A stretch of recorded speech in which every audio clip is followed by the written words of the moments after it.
અમદાવાદના ગરોડિયા ગામમાં વૃદ્ધની હત્યાની ઘટનામાં આરોપી ઝડપાયો છે। વૃદ્ધ દીપક પટેલની હત્યાનું રહસ્ય ઘેરાયું છે, ત્યારે હવે દીપક પટેલની હત્યા મામલે પોલીસે ઇન્દ્રજીત વાઘેલા નામના યુવકની અટકાયત કરી છે। જમીનની લેવડ દેવડ બાબતે રૂપિયાની લેતી દેતીમાં દીપક પટેલની હત્યા થઈ હોવાનો પોલીસ તપાસમાં ખુલાસો થયો। અમદાવાદ ગ્રામ્ય એલસીબીની ટીમે ગરોડિયા ગામમાંથી આરોપીને ઝડપી વધુ કાર્યવાહી હાથ ધરી છે।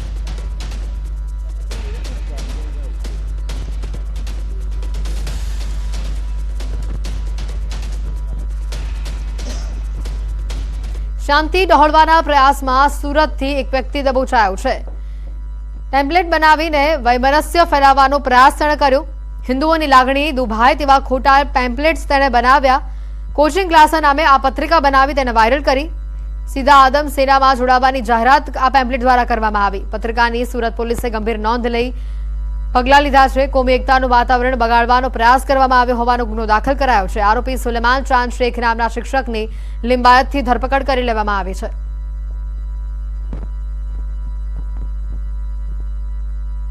જો તમને પણ જાહેરમાં થૂંકવાની આદત છે તો હવે સુધરી જજો। અમદાવાદ વાસીઓ જાહેરમાં ભૂલથી પણ હવે થૂંકતા નહીં। જાહેરમાં થૂક્યું તો હવે તમને દંડ થશે। જાહેરમાં થૂકવા મામલે અમદાવાદ મનપાની લાલાંખ સામે આવી છે। પ્રથમ દિવસે જ નિયમ ભંગ બદલ 22 લોકોને દંડ કરવામાં આવ્યો છે। જાહેર રસ્તા પર ગંદકી કરતા 22 લોકોને દંડ કરવામાં આવ્યો છે। 22 લોકોને 200 રૂપિયાનો મેમો આપવામાં આવ્યો છે। 4 રસ્તા પર લાગેલા સીસીટીવીની મદદથી આ મેમો અપાયો છે। દંડની રકમ 7 દિવસમાં ભરવાની રહેશે।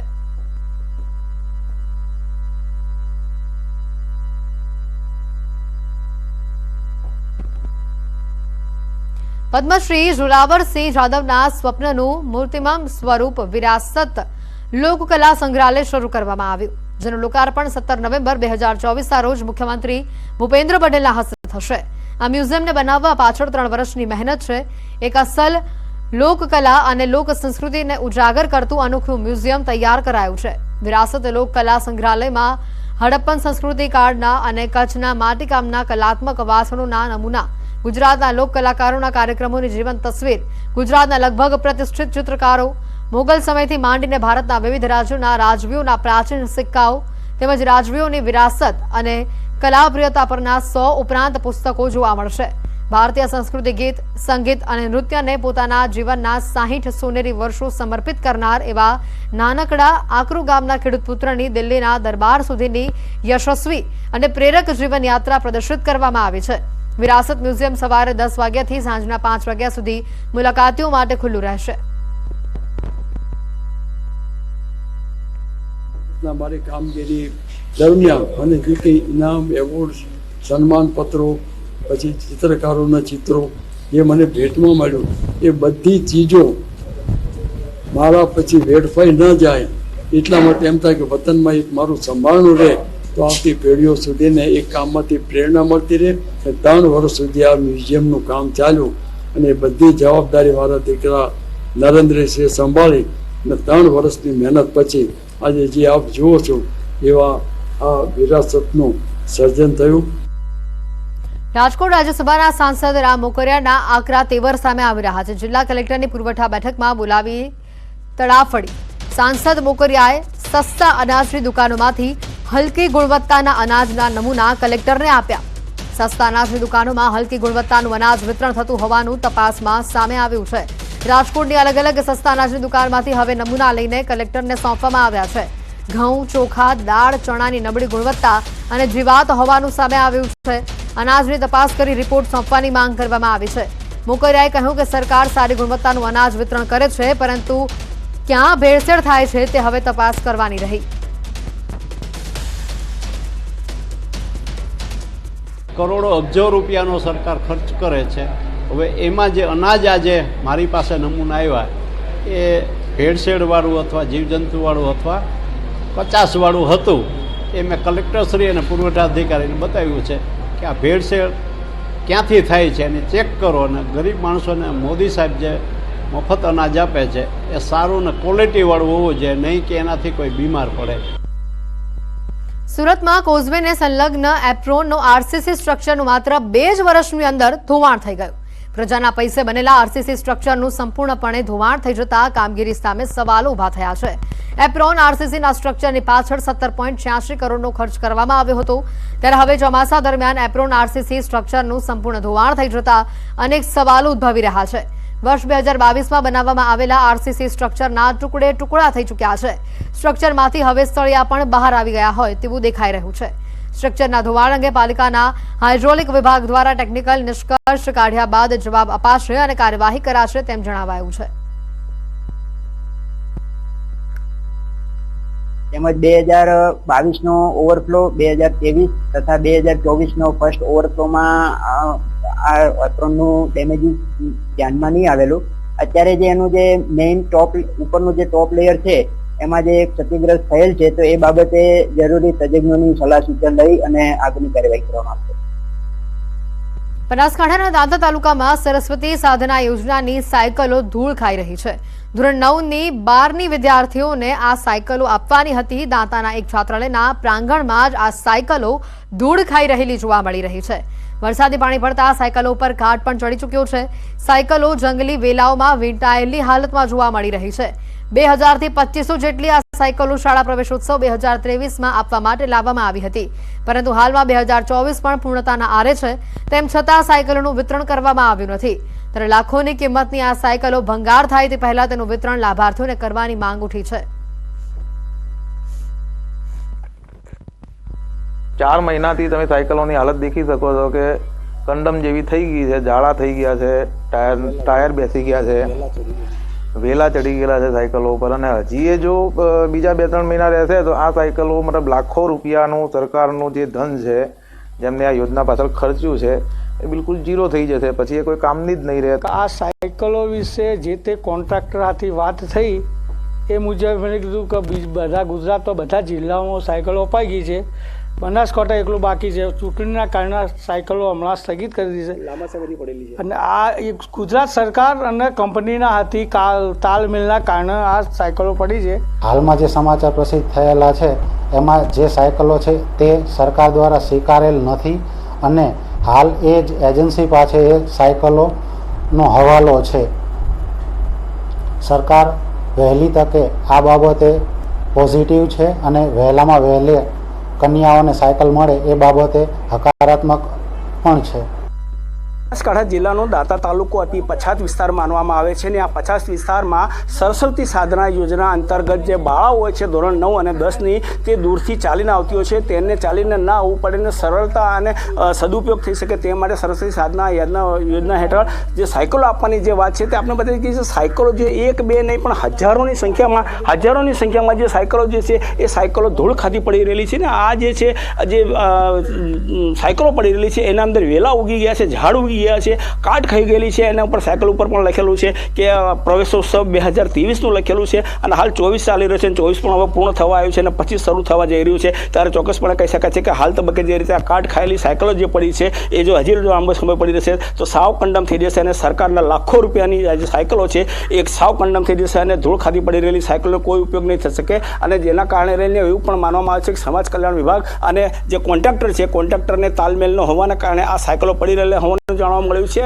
અને જે વહેલી તકે હજી સમય છે કે આ જો ઉપયોગ કરવામાં આવે તો કેટલીક જે બહેન દીકરીઓ જે છે એ દૂરથી ચાલીને આવતી હોય તો તેનો ઉપયોગ થઈ શકે એમ છે. ને જે વરસાદના પાણી જે આના ઉપર સાયકલ ઉપર ફરી વળ્યા છે એ ચોક્કસ વાત છે, પણ આ જે તંત્રના છે પેટનું પાણી કેમ નથી હલતું એક મોટો પ્રશ્ન આજે આ સાયકલો જેને જોવા મળી રહ્યો છે. મહેન્દ્ર અગ્રવાલ, ન્યૂઝ 18 ગુજરાતી, દાંતા. અંકલેશ્વરથી વાલિયા જતા રોડની હાલત બિસ્માર થઈ ચૂકી છે. ભારે વાહનોના કારણે રોડની હાલત કથળી ચૂકી છે. ધૂળની ડમરીઓ ઉડતા રાહદારીઓને પણ મુશ્કેલીઓનો સામનો કરવો પડે છે. થોડા સમય પહેલા 4 લેન રોડ મંજૂર કરવામાં આવ્યો છે, પરંતુ આજ દિવસ સુધી તેનું કામ થયું નથી. ખરાબ રોડના કારણે વાહન ચાલકોને ભારે હાલાકી વેઠવવી પડે છે.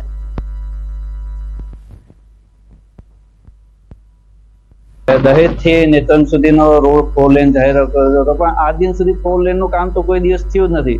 4 લેન તો ઠીક છે, આ 2 લેન જે રોડ છે તેના પણ સારા ઠેકાણા થઈ. એટલા બધા ખાડા છે, એટલું બધું નબળી કામગીરી છે. રોડની ક્વોલિટી મજબૂતાઈ હોવી જોઈએ તે નથી. સિરામિક સિટી મોરબીમાં ખાડા રાત જોવા મળી રહ્યું છે. મોરબીના શહેરી રોડ સહિત મોરબી રાજકોટ મુખ્ય હાઈવે બિસ્માર હાલતમાં જોવા મળી રહ્યું છે. કચ્છ અને રાજકોટને જોડતા એકમાત્ર હાઈવેમાં મસમોટા ખાડાઓથી વાહન ચાલકો પરેશાન થઈ રહ્યા છે. રોડ બિસ્માર હાલતમાં હોવાથી વાહન ચાલકોને ગંતવ્ય સ્થળે પહોંચવા ખૂબ જ સમય લાગે છે. તો બીજી તરફ આ રોડ ઉપર પડેલા ખાડાઓથી અવારનવાર અકસ્માતના બનાવો બને છે. જર્જરિત હાઈવેથી અવારનવાર ટ્રાફિકની સમસ્યા પણ સર્જાય છે. બિસ્માર રોડથી અન્ય રાજ્યો અને વિવિધ દેશોમાંથી ટાઇલ્સ ઇન્ડસ્ટ્રીઝની મુલાકાતે આવતા લોકોમાં મોરબીની છબી હવે ખરડાઈ રહી હોવાનું લોકોએ જણાવ્યું છે. લોકોએ ખાસ કરીને સત્વરે રોડના સમારકામની માંગ કરી છે. બાયપાસ રોડ રસ્તા તમે ખાડા જોવો. ટાઈમ ટેબલ ઉપર મારે અત્યારે પ્રસંગમાં જવું છે, પણ આપણે 2 કલાક કાયદેસર જવું હોય એના કરતાં 2 કલાક વહેલું નીકળવું પડે. આમાં કાંઠાવાળાને ખરેખર અતિ હેરાનગતિ છે. કંઈક રસ્તાનું વિચારો. નગરપાલિકાને ખાસ વિનંતી કે આ રસ્તાનું વિચારો. આવડો મોરબી ટેક્સ ભરે છતાં આ હાલત. અહીંયા કને ટ્રાફિકની અડચણ પણ થતી હોય તો કારણ કે આવડું મોટું સિરેમિક નગરી અને આની અંદર જો આવા ખાડા પડી જતા હોય તો તાત્કાલિક ધોરણે રિપેર કરવા આરએમબી વિભાગ કે જે કાંઈ વિભાગની અંદર આવતું હોય તાત્કાલિક ધોરણે એ રોડ રિપેરિંગ કરાવો. એ મોરબીથી રાજકોટ સુધીનો હાઈવે અત્યંત બિસ્માર હાલતમાં છે. એને તાત્કાલિક રિનોવેશન કરવામાં આવે, તાત્કાલિક સારી હાલતમાં કરવામાં આવે કે જેથી કરીને લોકોની અવર જવરને અને લોકોને કોઈ યાત્રિકોને નુકસાન ન થાય. બીજી બાજુ મોરબીની અંદર એક પણ રસ્તો આજની પરિસ્થિતિએ ચાલી શકાય એવી હાલતમાં નથી. સમાચારોમાં હાલ રોકાઈશું એક બ્રેક માટે.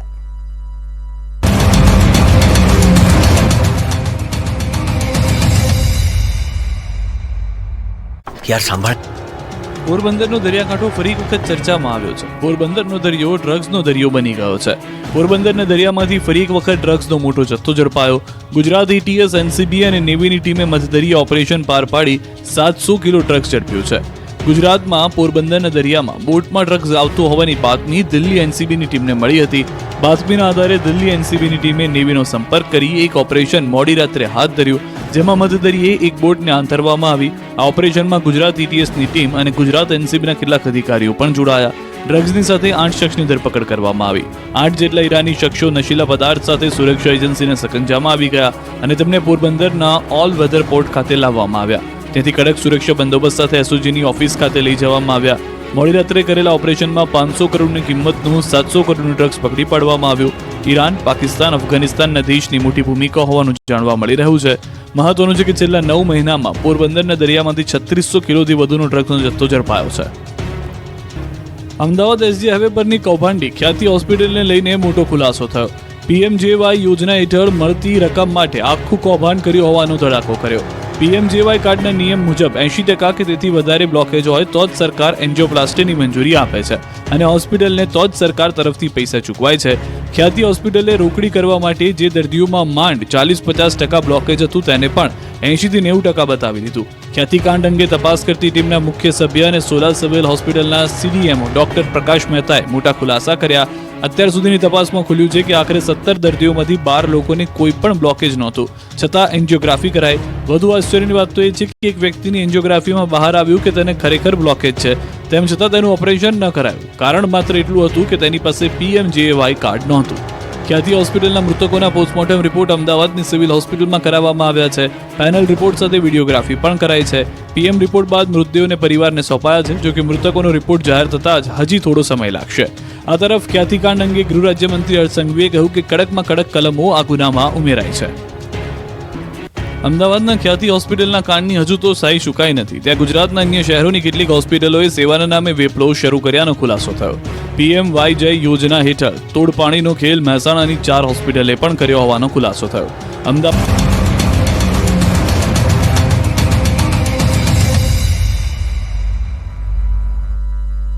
બ્રેક બાદ આપનું સ્વાગત છે. પ્રધાનમંત્રી મોદી 3 દેશોના પ્રવાસે નાઇજીરિયા, બ્રાઝિલ અને ગુયાનાના પ્રવાસે જશે. ત્રણેય દેશો સાથેના સંબંધો જેના કારણે વધુ મજબૂત બનશે. બ્રાઝિલમાં G20 સમિટમાં પણ તેઓ ભાગ લેશે.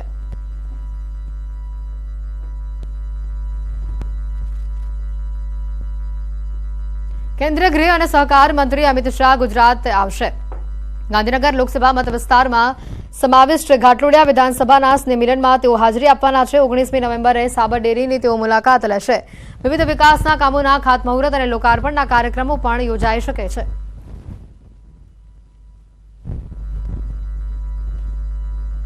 અંકલેશ્વર તાલુકાના સામોરથી મોતાલી ગામ તરફ જવાના રોડ પર 6 મહિના પહેલા જાડી ઝાખરામાંથી મૃતદેહ મળી આવ્યો હતો। આખરે 6 મહિના બાદ આરોપીઓ પકડાયા છે। ગડખોલ આરોગ્ય કેન્દ્રના ઇન્ચાર્જ ડોક્ટરનું લૂંટના ઇરાદે હત્યા કરી દેવામાં આવી હોવાનું સામે આવ્યું। માથાના ભાગે તથા છાતીના ભાગે બોથડ પદાર્થ મારીને જીવલેણ ઈજા પહોંચાડી હત્યા કરવામાં આવી હતી। આ મામલે પોલીસે 2 આરોપીઓની ધરપકડ કરી છે। પોલીસે પૂછપરછ કરતા આરોપીઓએ જણાવ્યું કે આ તબીબ દારૂ પીને નશામાં ધૂત હતા, જેથી તેઓને લૂંટવાના ઇરાદે આરોપીઓએ તબીબને આગળ લઈ જઈ વધુ દારૂ પીવડાવ્યો અને તેની પાસેથી બાઇક તથા મોબાઈલ લૂંટવાનો પ્રયત્ન કરતા તબીબે પ્રતિકાર કર્યો હતો, જેથી આરોપીઓએ માથાના અને છાતીના ભાગે બોથડ પદાર્થ મારી તેઓની હત્યા કરી હોવાનું જણાવ્યું હતું। આ ગુનાનું મુખ્ય કારણ એ છે કે આરોપી જે છે એ ડોક્ટરને દારૂ પીધેલી હાલતમાં પડેલા મળી આવેલ અને તેનું બાઇક મેળવી લેવાનો એમનો ઈરાદો હતો, લઈ લેવાનો એમનો ઈરાદો હતો। એ દરમિયાન છે એ એમની સાથે એમને ઝપાઝપી થાય છે, મારામારી થાય છે અને એમાં ડોક્ટરનું મોત થઈ જાય છે। અમદાવાદના ગાલુડિયામાં ઉજવાયો તુલસી વિવાહનો કાર્યક્રમ। ચાણક્યપુરીમાં આવેલી આકાશ પરિસર સોસાયટીમાં ભગવાન શાલિગ્રામ અને તુલસી માતાના લગ્નનો ભવ્ય કાર્યક્રમ યોજાયો। લગ્નની જેમ તમામ વિધિ વિધાન કરવામાં આવ્યા। લગ્ન લખવાથી લઈને લગ્નની તમામ વિધિઓ કરવામાં આવી। ભગવાન શાલિગ્રામનો ભવ્ય વરઘોડો કાઢવામાં આવ્યો, જેમાં સૌ ભક્તોએ રંગેચંગે નાચગાનની સાથે વરઘોડામાં સામેલ થયા। જેમાં પોતાના ઘરના લગ્ન હોય તે રીતે તમામ લોકોએ તૈયારીઓ કરી। લગ્નમાં સૌ લોકો જાનૈયાઓ બનીને લગ્ન માણ્યા। લગ્નની તમામ રીત રસમો સાથે ભગવાન શાલિગ્રામ અને તુલસી માતાજીના વિવાહ કરાવવામાં આવ્યા। આ પ્રસંગને લોકોએ ખૂબ જ ઉત્સાહપૂર્વક માણ્યો હતો।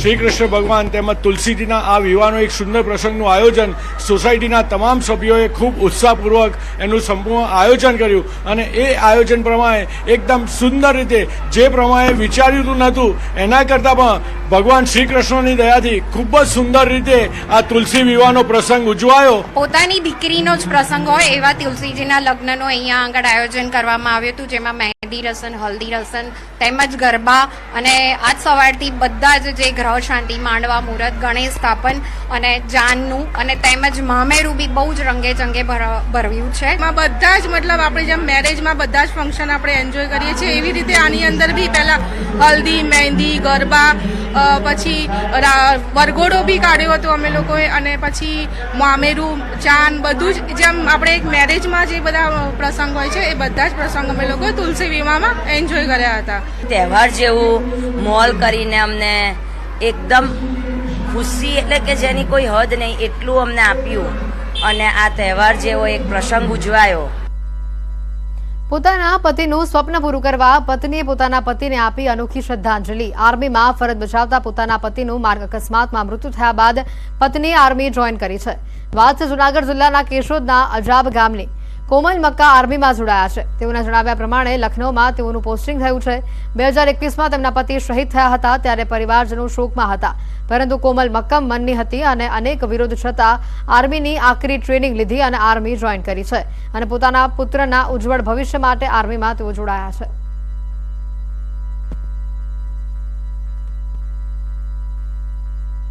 मैं आर्मी ज्वाइन किया क्योंकि मेरे हस्बैंड पहले से ही आर्मी में थे और उनको देख देख के मैं यहाँ पहुँची हूँ कि आगे मतलब उसके मन में देश भावना थी, देश के लिए प्रेम था। अपनी जॉब के लिए वो बहुत ही मतलब उसको बहुत प्यार करते थे वो। तो मैं चाहती हूँ कि वो जो जॉब अपना आधी छोड़ के उसको जाना पड़ा, तो उसकी आगे का जो सफ़र है वो मैं चाहती हूँ कि मैं पूरा करूँ और उनका आगे का जो भी सपना है अपने बेटे के लिए कि उसको अच्छा पढ़ा लिखा के बड़ा कोई आदमी बनाओ। વર્ષા ઋતુના કારણે શિયાળુ પાક પકવતા ખેડૂતોને ચિંતામાં વધારો થયો છે। દ્વારકા જિલ્લામાં શિયાળાની ઠંડી ન પડવાના કારણે જીરાના વાવેતર કરતા ખેડૂતો હાલ ચિંતામાં છે। ચોમાસુ પાક નિષ્ફળ ગયા બાદ હવે રવિ પાકમાં પણ કુદરત સાથ નથી આપી રહી। ખેડૂતો જણાવી રહ્યા છે કે ચોમાસુ સિઝન દરમિયાન ભારેથી અતિભારે વરસાદના કારણે મગફળી સહિતના પાકને વ્યાપક પ્રમાણમાં નુકસાન થયું હતું, ત્યારે હાલ શિયાળુ પાકનું વાવેતર કરવાની તૈયારી તેઓએ કરી લીધી છે, પરંતુ વાતાવરણ અનુકૂળ ન હોવાના કારણે ખાસ કરીને જીરુના પાકનું વાવેતર થઈ શકે તેમ નથી. શિયાળાની ઋતુમાં અમારે ચણા, ધાણા એવું બધું વાવવું છે, જીરું વાવવું છે, પણ જીરુમાં અત્યારે એગ્રો વાળા કોઈ પ્રમાણમાં એમ કહે છે કે જીરું વાવવાથી ઉગે ના ઉગે એની જવાબદારી ગેરંટી કોઈ લેતું નથી. અત્યારે જીરાનું એક જ કારણ છે મોટા ભાઈ કે શિયાળાની ઋતુ છે પણ ઠંડી પડતી નથી, તડકો બહુ વધારે પડતો છે, એટલા માટે જીરું ઉગવાનું કારણ એ જ છે કે શિયાળા. બુલેટિનમાં